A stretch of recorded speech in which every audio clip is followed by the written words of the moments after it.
nyuma y'uko ingabo za RPA zibohoye igihugu zitsinze ingabo za FARC n'abandi bakoze jenoside na leta yabo yari yariyise y'abatabazi, ishyaka rya RPF rigahita rifata ubutegetsi, hatangiye urugamba rwo kubohora igihugu cyari gisize gisengwe n'iyo leta, kandi koko rwose yari gisize habi pe, ku buryo umunyantege nkeya cyangwa umutesi wongereho na bamwe bagirira ry'ibyisi cyane, ndakurahiye barahabye, abandi bahunga nta kibajyanye. Ndakubwiza ukuri ko ibyo bihe byagombaga gushobora uwihanganye gusa, nubwo byari bimeze gutyo hashyizweho guverinoma nshya ya leta y'ubumwe inahuriweho n'amashyaka atari yarijanditse mu gukora jenoside, urugamba rwo kubaka igihugu rutangira. Aho urutonde ngufitiye rero ku munsi wa none ruhera kuri ubwiza bw'umukobwa mugezi bwami, ariko ubwenge bwe nibwo bugena igihe amarayo, yewe bakongera bakanavuga ngo abo umwami yahaye amata nibo bamwimye amatwi, nkibambuza ko uwambaye ikirezi atamenya ko kera, maze nkavuga ni habayeho abagabo bahawe byose n'igihugu, maze hamwe no kutanyurwa no kudakunda umucyo bibaha amaherezo atabanyuze, abandi icyubahiro cyabo gipfa ubusa, nabo ubwabo barakitoba. Uyu munsi y'isaha n'uyu munota mu isura nshya ya Rwanda rw'ejo nkuzaniye abagabo bahoze bakomeye muri iki gihugu, ariko ubu abatarapfuye cyangwa bibagaruke n'abakiriho ntago babayeho neza, akaba aribo banzi bambira igihugu gifite bazo, dukunda kubita ibigarasha hano iwacu mu Rwanda. Ndakubwira imyanya bari bafite, ibyo bakoze cyabagize abanzi b'igihugu. Nitwa Bruno Rwanda rw'ejo. Colonel Alexis Kanyarengwe yari umusirikare n'umunyapolitike w'umunyacyubahiro mu mateka y'u Rwanda, wagize uruhare rukomeye muri butegetsi bwa Repubulika ya Kabiri ndetse n'urugamba rwo kubohora igihugu. Imirimo yakoreye leta, Alexis Kanyarengwe yakoze imirimo itandukanye mu bihe bitandukanye. Muri Repubulika ya Kabiri ya Habyarimana yari umwe mu basirikare 11 bafashije Juvenal Habyarimana gufata ubutegetsi mu 1973. Abo bitaga le 11 camarade. Yabaye minisitiri w'ubutegetsi bw'igihugu, Interior Minister, guhera mu 1973 kugeza mu 1980. Icyo gihe ngo hari naho yafataga imodoka akazenguruka igihugu kugira ngo amenye amakuru, dore ko itumanaho ritari ryinshi muri iki gihe. Yafatwaga nk'umuntu wa kabiri mu gihugu nyuma ya perezida. Yaje gushwana Habyarimana arahunga nyuma yo guhungira muri Tanzania mu 1980. Yaje kwinjira muri RPF mu 1990 nyuma y'urupfu rwa Fred Gisa Rwigema. Muri uwo mwaka Kanyarengwe yabaye chairman wa RPF Inkotanyi kugeza mu 1998 muri guverinoma y'ubumwe bw'abanyarwanda. Nyuma ya jenoside mu 1994 yabaye vice ministre w'intebe, akaba na ministre w'ubutegetsi bw'igihugu kugeza mu 1997. Uretse amakimbirane yagize na leta ya Habyarimana yamushinjaga kumugambanira muri 80, Kanyarengwe yaje no kugira ibibazo muri guverinoma yagiyeho nyuma ya 94. Muri Werurwe 1997 yakuye ku mwanya wa ministre w'ubutegetsi bw'igihugu. Ivuga ko byaturutse ku kuba yarashakaga ko RPA itonesha bene wabo mu Ruhengeri muri icyo gihe, ndetse akaba yaranabyitotomberaga cyane, ashaka gushyira icyo twakita nk'irengayobora kuri we. Biri mu byatumye atangira guhinduka no kwitwara nabi, bituma adakomeza imirimo ye. Mu 1998 Paul Kagame yamusimbuye ku mwanya wa chairman wa RPF. Colonel Alexis Kanyarengwe yitabye Imana ku itariki 13 z'Ugushyingo 2006 afite imyaka 68 aguye mu buhungiro.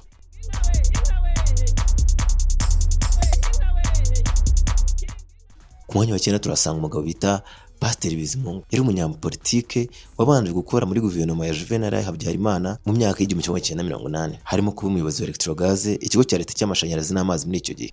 Mu 1990 nyuma y'igicwa ry'umuvandimwe we wari umusirikare, yahunze u Rwanda ajya mu Bubiligi, ahita yiyunga na Front Patriotique Rwandaise, umutwe w'ingabo wari ugamije guhirika ubutegetsi bwa Habyarimana. Yakoranye na RPF nk'umuvugizi kandi yagize uruhare mu biganiro by'amahoro byabereye i Arusha mu 1993. Pasiteri Bizimungu yabaye perezida wa Repubulika y'u Rwanda guhera mu 1994 kugeza mu 2000 nyuma yo gutsinda jenoside no gufata igihugu bwa RPF. Muri Nyakanga 1994 Bizimungu yagizwe perezida wa leta y'ubumwe bw'abanyarwanda, aho Paul Kagame yari vice perezida akaba n'umuyobozi w'ingabo. Perezida Bizimungu yayoboye iki gihugu mu gihe igihugu cyari kiri mu nzira y'isesengura n'ubwiyunge nyuma y'urugamba n'ibyago bya jenoside yakorewe abatutsi, kubaka igihugu gishya, gushyira hamwe amoko no gucunga umutekano mu gihe kitoroshye nyuma ya jenoside. Mu myaka ya nyuma y'ubuyobozi bwe, Bizimungu yatangiye gushwana n'abayobozi ba RPF ku mibanire y'inzego za leta n'abadepite n'abasenateri. Ntibyari bihagaze neza pe, aho hari aho yigeze kujya mu nteko akabatonganya yivuye inyuma rwose muri Werurwe. Bidatinze nyuma yo kubatonganya ntihaciye kabiri yahise yegura ku mwanya wa perezida wa Repubulika. Nuko perezida Paul Kagame amusimbura ku buyobozi bw'umukuru w'igihugu. Guhera nyuma yo kuva ku butegetsi, Bizimungu yashinze muri 2001 ishyaka rishya ryiswe Party of PDR Ubuyanja, ribura uko rikorera mu gihugu. Muri 2002 kugeza muri 2004 yaje gutabwa muri yombi, kandi muri 2004 yahamijwe icyaha ku bintu bitandukanye, birimo kugerageza gutanga umutwe udasanzwe, gukangurira abantu kurwanya leta, gukoresha nabi umutungo wa leta. Icyo gihe rwose aza gukatirwa igifungo cy'imyaka 15, ariko muri 2007 yarekuwe ku mbabazi za perezida wa Repubulika Paul Kagame.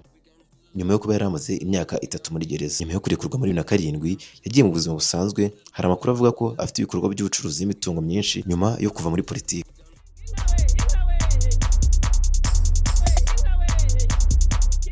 Turasanga undi mugabo wari ukomeye wari Brigadier General mu gihe cye ndetse wari uteye n'ubwoba cyane, ari uyu musirikare bita Frank Rusagara. Yari umusirikare ukomeye cyane mu ngabo za RDF, akaba yari umuyobozi w'ishuri rya gisirikare rya Nyakinama, nyuma akaza kuba umunyamabanga mukuru muri Minisiteri y'Ingabo, ndetse nyuma yo akaza kuba umuyobozi w'ubufatanye mpuzamahanga bwa gisirikare ashinzwe icyitwa Defense Attache mu Bwongereza. Yagize uruhare mu rugamba rwo kubohora igihugu ndetse no mu kubaka ingabo na politike nyuma y'1994. Nyuma yo kuva ku mirimo ye yatangiye gutanga ibitekerezo cyangwa amagambo yasuzuguraga imiyoborere ya leta. Yavugaga amagambo ariko ubushinjacyaha n'urukiko byafataga nk'ibyabangamiye umutekano w'igihugu n'isura ya leta muri icyo gihe. Gusa ntibyigeze bivuga ko yashatse guhirika ubutegetsi cyangwa intambara muri icyo gihe, ahubwo ibibazo bye byari mu mvugo n'imyitwarire, kuko yaje guhamwa ibyaha byo gukangisha, gusebya cyangwa kwangiza isura ya leta, kugumana imbunda mu buryo butemewe n'amategeko, hari n'ibindi bifitanye isano n'imyitwarire ye mu gisirikare n'ubushobozi bw'abaturage.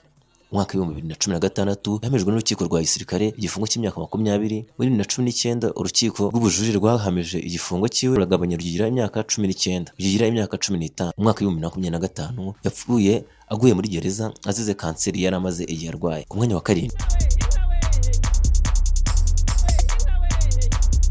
uyu turasanga undi musirikare ukomeye, wari umukomando ukomeye cyane ndetse anateye ubwoba rwose ko bari bamuzi, bavuga ko ari umusirikare w'igikurankota utaramutinyaga mu basirikare yayoboraga ngo ntabwo yarabaga amuzi. Yari Colonel Tom Byabagamba, ari umusirikare mu ngabo z'u Rwanda. Mu bugenzi yakoreye leta, yabaye Colonel mu ngabo z'u Rwanda RDF, yabaye umuyobozi w'icyiciro gikomeye cya gisirikare cyari gishinzwe umutekano w'umukuru w'igihugu. Muri izo nshingano yari ashinzwe cyane cyane umutekano wa Perezida wa Repubulika Paul Kagame kuva mu mwaka w'1990 kugeza mu mwaka wa 2010. Yakoranye n'abayobozi bakuru cyane cyane His Excellency Paul Kagame, kandi yari mu bafatanyabikorwa be ibikorwa bya gisirikare ya buri munsi. Ni umwe mu basirikare bakuru bari bafite icyubahiro kandi bafite inshingano z'ingenzi mu mutekano we mbere yo gutakaza imirimo ye n'ububasha yari afite muri icyo gihe. Byabagamba ntigeze avugwaho gukora intambara ku butegetsi, ahubwo ikibazo cye cyatangiye ku buryo bw'amagambo n'ibitekerezo bishingiye kuri politike byangiza ngo bigire ingaruka kuri politike y'igihugu.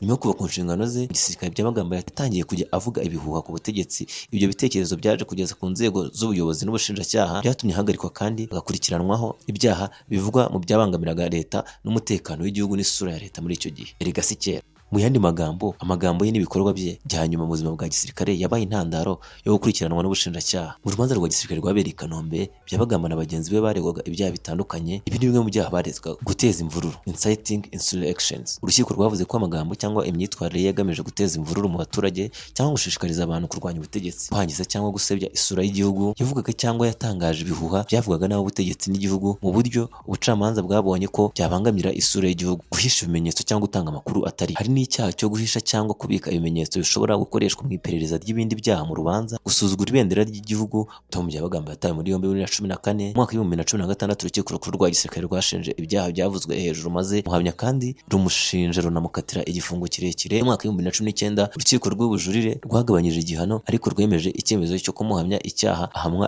igifungo cy'imyaka 15, anamburwa amapeti yose ya gisirikare.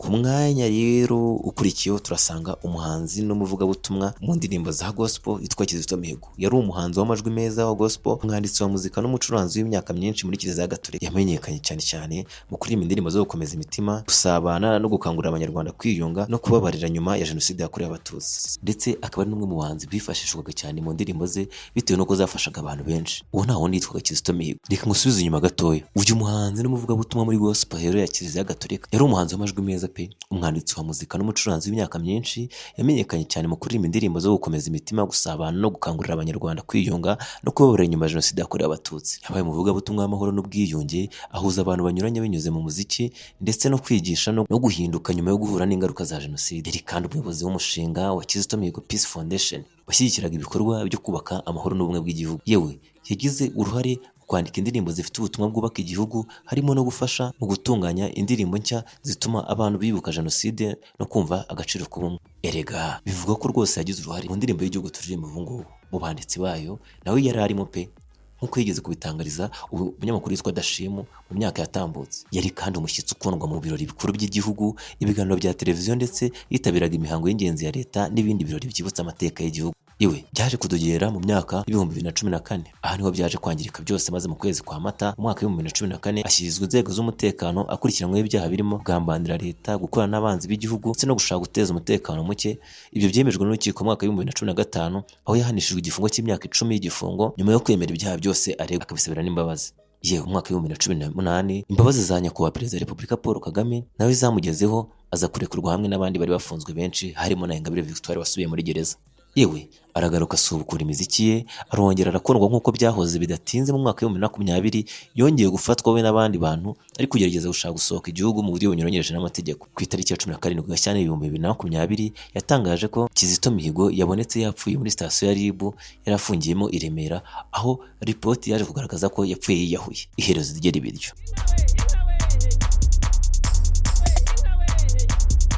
Ku mwanya ukurikiyeho turasanga umugabo yitwa David Himbara. Uri umwana mutoya cyangwa utangiye kumva amakuru ya politiki, ubu ufite kutamwumva, ari gukoresha Twitter cyane, ufite kumumenya kuko n'umwe mu banzi b'igihugu gifite. Uyu mugabo yakoze imirimo ikomeye cyane muri leta y'u Rwanda, aho yari umujyanama wa perezida wa Repubulika mu by'ubukungu.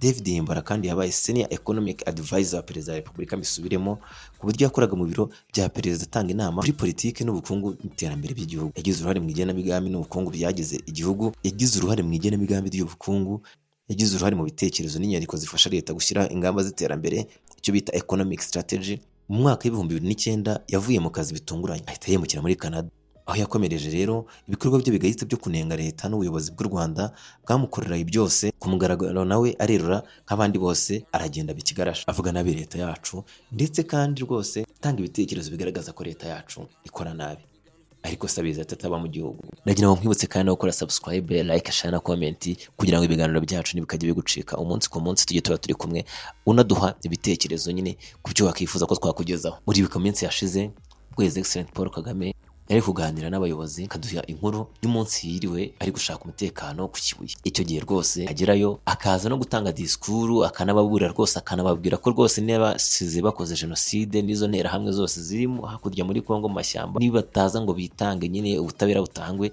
bazanasangwayo. Icyo gihe tugiye kuyatashya, akaza uko yaravuye mu gushaka amahoro kuri tere, akaza agasitwa kuri Le 5 Juillet, inama ya cabinet. Muri iyo nama ya cabinet yari yateranye witwa perezida wa Repubulika Paul Kagame, ejo yari ataraba perezida, ari minisitiri w'ingabo ndetse na vice perezida. Yahasanze umugabo bita Sendashonga, ari minisitiri w'ubutegetsi bw'igihugu. Uwo Sendashonga mvuze yari umwe mu banyapolitike bifatanyije na Rwanda Patriotic Front urugamba rwo kubohora igihugu no guhagarika jenoside nyuma y'igihumbi 1994. Sendashonga yagizwe minisitiri w'ubutegetsi bw'igihugu mu buyobozi bwa perezida Pasiteri Bizimungu. Mu ruhande rwa leta bavugaga ko yahawe inshingano zikomeye zo kubaka inzego z'ubuyobozi nyuma ya jenoside. Yari mu itsinda ryageragezaga kugaruka tuzana umutekano mu gihugu, yewe yagize n'uruhare mu kongera gutuma ubuyobozi bw'inzego z'ibanze bukora, ariko nyine ntiyashimwe kabiri bitewe n'imyumvire ye ndetse n'imyitwarire ye byatangiye kugorana, ibyo ku buryo nyuma y'imyitwarire ye byafatwaga nk'ayo kurengera gusa, ahubwo harimo no kumenyera, kuko yatangiye gutandukira umurongo wa politiki ya RPF, kuvuga amagambo agaragaza kutizerana mu buyobozi, gushyira mu majwi inzego z'umutekano mu buryo bwafatwaga nko guteza amacakubiri. Atangira guhinduka bishoboka. Honorable Tito Rutaremara ari kuvuga ko buriya habuze gato ya Sendashonga bari bamugize perezida. Nyuma yaje kugaragaza imyitwarire yo kwigenga cyane no kudakorana n'abandi, kandi byari ingenzi cyane kuko byashoboraga kuba rwose byatuma ukora nabi, cyangwa byasabaga ubwitange n'imbaraga gushyira ku murongo ibyo leta yavuyeho yasize ikoze. Ibi byatumye mu 1995 akurwa ku mwanya wa minisitiri. Nyuma yo kuva muri leta akajya muri Kenya, yatangiye kwegera imitwe n'abantu barwanyaga leta. Yakoze politiki yo kurwanya leta mu mahanga, hari impungenge ko ashobora gukorana n'abasize bakoze jenoside cyangwa imitwe ishyigikiye ingengabitekerezo. Mu mwaka w'1998 i Nairobi, Sendashonga yishwe n'abantu batamenyekanye, iherezo rye ribiryo. Umwanya tugezeho rero turasanga umugabo bita Rudasingwa Theogene. Uyu yari umwe mu banyamuryango ba FPR mu ntangiriro za Rwanda Patriotic Front. Rudasingwa yari umuyobozi w'ingenzi cyane ndetse mu bantu bari hafi ya perezida Paul Kagame. Yagize uruhare mu rugamba rwo kubohora igihugu mu 1990 kugeza mu 1994. Aba kandi umunyamabanga mukuru wa perezida nyuma y'igihumbi 1994, aho yabaye Chief of Staff wa perezida Kagame. Ni umwe mu myanya ikomeye cyane mu biro bya perezida, kuko uyirimo abashinzwe gahunda nyinshi za perezida n'ikorwa rya politiki. Mu 1999 yagizwe ambasaderi w'u Rwanda muri USA. Yakoze cyane mu gushaka inkunga n'imikoranire mpuzamahanga nyuma ya jenoside yakorewe abatutsi, ndetse yewe mu myaka yo mu 2000 hagati yatangiye kutavuga rumwe n'abayobozi ba RPF ku mikorere n'imiyoborere ye. Yatangiye kugaragaza ko hari ibibazo bya demokarasi n'ubwisanzure bwa politike ku giti cye. Bidatinze nawe mu mwaka w'ibihumbi 2004-2005 yavuze ko asezeye ku mwanya wa ambasaderi, aba yibereye umuntu wituriye muri Amerika bisanzwe.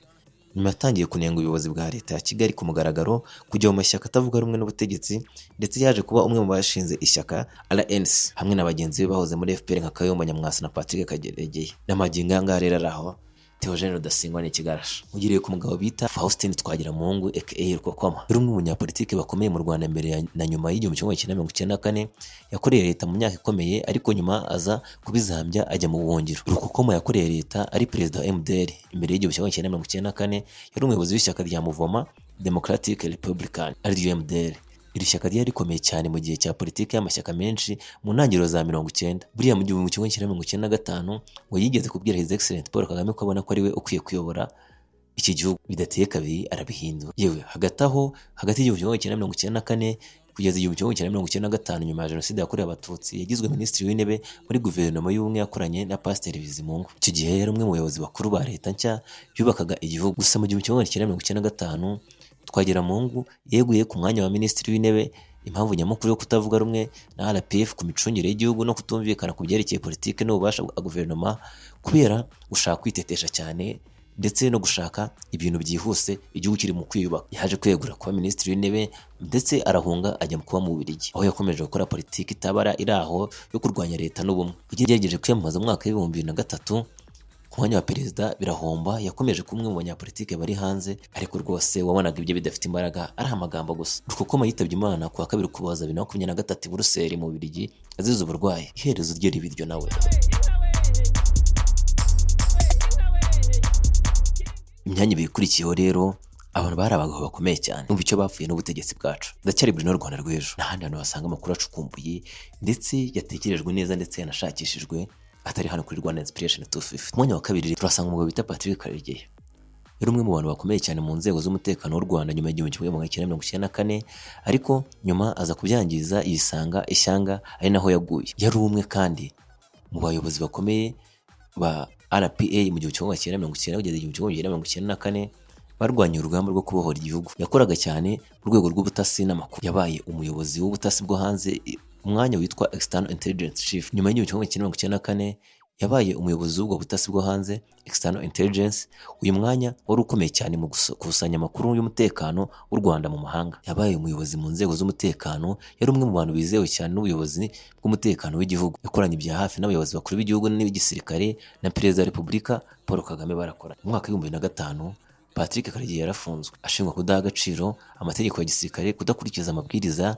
Yaje kwamburwa ipeti arirukanwa mu gisirikare. Mu 2007 yahunze igihugu ajya muri South Africa, aho niwe yatangiye kwiyerura ko arwanya igihugu cyamubyaye. Abashinze ishyaka rya opposition ryitwaga Rwanda National Congress RNC. Ibi byatumye umubano we na leta y'u Rwanda urushaho kuba mubi cyane, ariko abaho ngaho ari aho mu buhungiro. Gusa nawe nibyaje kumugwa neza, nyine yishwe anizwe muri hoteli yari arimo i Johannesburg muri South Africa. Iherezo rye nawe ribiri abagwe mu buhungiro ku mwanya wa mbere rero. Yitwa Faustin Kayumba Nyamwasa. Yari umwe mu basirikare bakomeye bagize uruhare mu mateka y'u Rwanda nyuma y'igihumbi kimwe magana cyenda 1994. Birangira abaye umwanzi w'igihugu ajya mu buhungiro. Nawe mu bayobozi bakomeye b'ingabo za RPA, yarwanya urugamba rwo kubohora igihugu. Yakoranye bya hafi n'abayobozi bakuru b'ingabo, of course na His Excellency Paul Kagame barakoranye.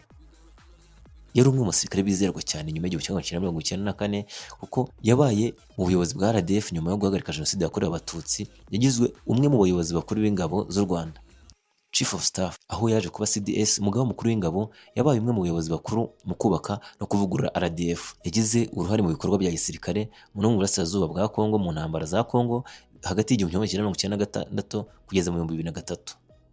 Yewe yabaye mu nzego z'ubutasi z'umutekano, yabaye n'umuyobozi w'ubutasi bwa gisirikare mu Rwanda, aho yari Director of Military Intelligence DMI. Iyi ni imwe mu myanya ikomeye cyane mu mateka y'igihugu.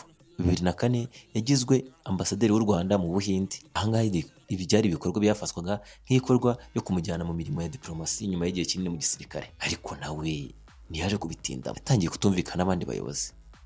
Ibi byatumye atangira gutakaza icyizere muri RPF ndetse no mu gisirikare. Nyuma Faustin Kayumba Nyamwasa yahunze igihugu nawe ajya muri South Africa nyuma y'uko yashinjwaga ubugambanyi, guteza umutekano muke, gukorana n'imitwe igamije guhungabanya igihugu, ruswa n'ibindi byaha bya gisirikare. Mu Rwanda yakatiwe adahari, icyo bita gukatirwa in absentia, ari mu buhungiro. Yewe yari umwe mu bayobozi bashinze RNC yarwanyaga leta y'ubumwe. Nyuma yo kutanyurwa no kudakomeza inshingano, Kayumba Nyamwasa yibereye umwanzi w'igihugu, yibera ikigarasha, ku buryo n'amagingo aya ngaya rwose ni umwe mu bantu bavuga nabi igihugu cyamubyaye ko mbakunyuriye mu. Ibindi bisigaye rero ni makuru yacu ataha. Yari Bruno Rwanda rw'ejo, iyi Rwanda Inspiration 250. Dusubire dukumburanye, ndabakunda cyane, namwe mukomeze munkundisha n'abandi. Kora subscribe, like, share na comment. Ibiganiro byacu bigiye kugeraho umunsi ku munsi. Imana ibane namwe kandi ibahe umugisha aho muherereye hose, kandi ibahe gukunda u Rwanda, ibahe umunyarwanda no gukunda abanyarwanda bene wanyu. Imana ibarinde cyane. Ciao ciao.